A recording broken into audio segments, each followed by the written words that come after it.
Sup tube, Loki here, and today I'm going to bring you a Yu-Yu match versus SlamDunkGator. He's somebody who challenged me on Skype, and this match is really long, consisting of 41 turns. As you can see, he's bringing a little bit of stall with the Ghost Normal combo plus Gygar, and I'm bringing a team that hasn't really been solidified yet. It's very offensive, and the reason why I don't have nicknames is because I'm not too sure if this is exactly how the team's going to look in the end. So without further ado, let's get into this. I lead with Big Teeny, he leads with Rotom. I go straight for the final gambit. If he had switched, something would have got hit really hard, and if he had stayed in, then I can get rid of the Rotom right off the bat, which is really good for me. So now I'm going to go into Mew, and then he's going to go into Heracross. I'm going to switch out right here, fearing the Mega Horn coming from a Choice Scarf Heracross, going to Gligar, and he's going to go for the Shadow Claw, which is actually very interesting. I don't really see that on Heracross very often. Here he's going to switch, go into Kingdra on my Stealth Rock.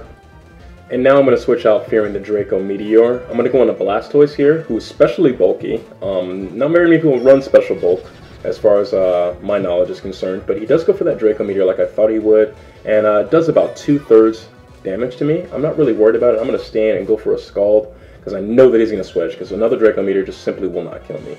So I go for the Scald here, he goes to Clefable, and yeah, it does absolutely nothing. So at this point, I am fearing the status. So whether he goes for the T-Wave or the Toxic, Gligar can take both of them thanks to his immunity ability and access to Stealth Rock in Black and White too, which is really cool. But he just goes for the Seismic Toss. I'm not really afraid of this Clefable. I don't care the taunt on this Gligar, which I really should after this battle. You'll find out later. I'm just going to simply go for the Roost. So now I'm almost back at full health. He goes back into Heracross. I have no idea why. It's not like this thing can carry Ice Punch. He goes for the Stone Edge, misses, and I'm going to go for the Toxic here. I'm not really worried about the Guts because a lot of people run Moxie these days.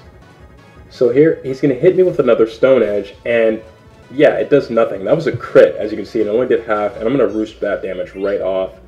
And yeah, at this point, I'm just stalling him out, and he's going to have to switch, you know, because he's just going to sit here and just lose damage to the poison. So he's going to go into Kingdra. I'm going to go for the U-turn to keep up my momentum.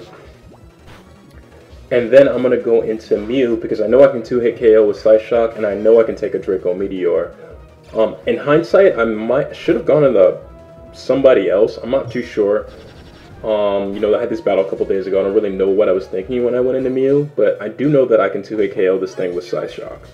So that's what I try to do here. But unfortunately, he does switch and goes back into Gligar. But what he doesn't know is that I also carry the Ice Beam. This is a nasty plot set with Side Shock, Ice Beam, Nasty Plot, and Volt Switch at the time. Later on, I replaced it with Shadow Ball because I realized that this team has absolutely nothing for Cofagrigus, as you'll see later on. So here, he's going to go back into Heracross, and I'm going to switch again, once again, fearing the Choice Scarf. So I'm going to go back into Gligar, which completely walls his Heracross, I've come to realize. He's going to go for the Stone Edge and miss. Doesn't really matter because I could have just easily roosted it right back off. He's going to go for the Stone Edge here once again, and I'm just going to go for the Toxic because I thought he was going to switch. Like, why is he staying in? He's taking poison damage and he really can't touch my Gligar. So he goes for the Stone Edge again, misses again, doesn't really matter because I'm going for the roost.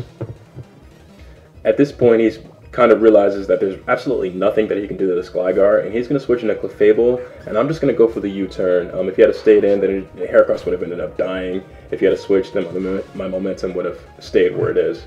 So I'm going to go into Mian Xiao, just go for the Fake Out. I know that he has the Cofagrigus, but that's why I go for the Fake Out instead of just going straight for the high jump kick, because that could have been really dangerous for me. That Cofagrigus is exactly what's hindering me from stopping this Clefable. He does go into Cofagrigus here, and obviously that's the obvious switch, so I go for the U-turn to keep up my momentum. Now, at this point, I'm just going to go into Shaman, just so I can stall him with Leech Seed. I am a max special attack Shaman with leftovers, so I can just go for the Leech Seed and, you know, substitute just in case he wants to Will-O-Wisp me or Status me, but I see now that he's just going to go for the Calm Mind. But it doesn't really matter because I'm just going to go for the Leech Seed. He might have been able to stay in and, like, continue to set up on me, maybe. I mean, Shaman hits really hard. I'm not too sure. Like, I wasn't very keen on what Cofagrigus could do until after this battle, and then I started seeing him on Showdown, like, all the time, like, right afterward, which is kind of ironic. But he goes for the Shadow Ball, takes down my sub, and I'm not too worried about it because, you know, like, I have Leech Seed up, I have leftovers, I can hit him with the Seed Flare really hard, even with the Calm Mind up. It's just going to hit him really hard. I think that's kind of why he switched into Clefable, because he was a little worried about this Shaman. I'm going to go for the Seed Flare. It's going to do about 35-40%, This Clefable, man, is just really pissing me off. So I just go for another Seed Flare, hoping for the special defense drop, and I get it, luckily.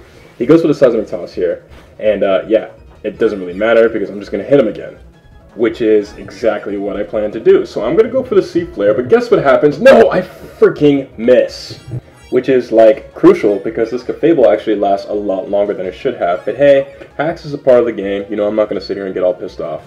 So here he's going to switch after setting up the Wish, and I predicted the Protect. That's why I went for the Substitute right here. If I had gone for the freaking attack again, it actually would have killed the Kingdra, which is something I should have done in the first place, I guess. I mean, if he had have protected, then that kind of would have screwed me over, but I mean, I would have taken out the Kingdra right then too, but then again, hindsight is hindsight. You know, there's really nothing that I can complain about. So I'm going to set up the Leech Seed while I still can. He's going for the Dragon Pulse just for, you know, so he doesn't have to worry about that special attack drop coming after the attack. I'm assuming this thing is Specs, judging from the fact that it's only going for one attack every time it's on the field, and it's doing a substantial amount of damage. You know, after that Draco Meteor on my Blastoise, I was pretty sure. So I'm just stalling him out with the Substitute Leech Seed combo here, because I know that eventually he'll get low enough for me to use a Seed Flare. So he gets keen to that and switches into Clefable, and I'm just going to set up another Substitute. And at this point, I still kind of have him on the ropes. I mean, he could Protect Stall me, PP Stall me out of Seed Flare, which is something I'm very worried about. That's why I start going for the Air Slash as opposed to the Seed Flare, because I knew the Wish was coming. You know, like, what else would he go for? So here he's about to switch into Heracross, possibly to pass the Wish over. Maybe he predicted me to go for the Leech Seed or something, I'm not sure. But I just go for another Air Slash. Luckily that just takes the Heracross out, and nothing's going to get that Wish that Clefable used earlier. So, here comes back Pretty Pink and freaking annoying. And yeah, I'm just going to go for the Seed Flare, hoping for another Spadef drop, you know. And I'm just going to go for it here. Does quite a bit of damage, it lives, no Spadef drop, and it goes for the Wish. At this point, he's going to have to go for the Protect.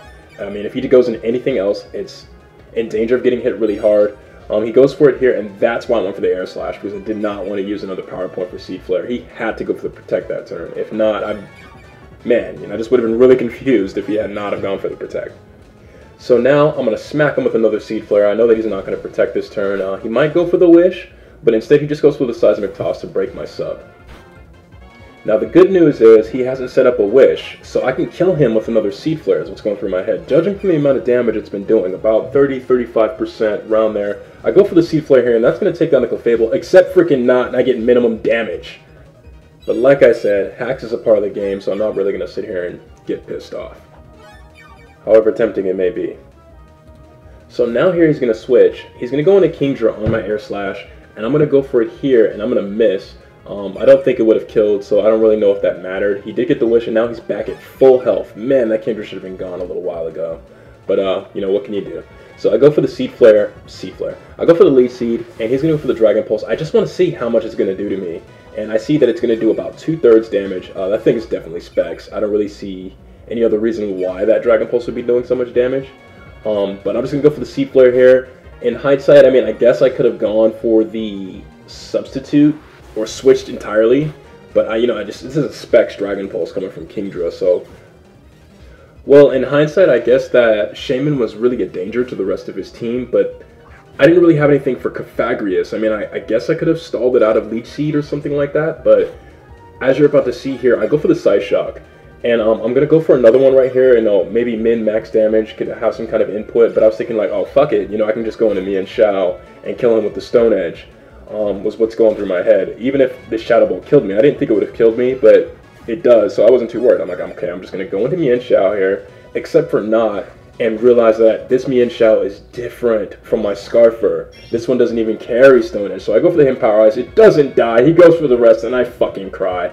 So at this point, I realize that we're headed right into a stall war. I have nothing for Scapagrius, so I'm just going to resign. So yeah, good game, man. You did a really good job of showing me my weakness to Cofagrius and showing me that, you know, with an offensive team, you're gonna need a taunter. You're gonna need someone who can throw a trick at somebody or something like that. And this team didn't quite contain that just yet. I've made a couple of changes since then, but it was a very valuable lesson for me to relearn. You know, I'm still a little rusty here in the UU tier or in Pokemon in general. But it was a great game, and I enjoyed it. So like, comment, sub, and add me on Skype and challenge me sometime, huh? All right, Loki out. Peace.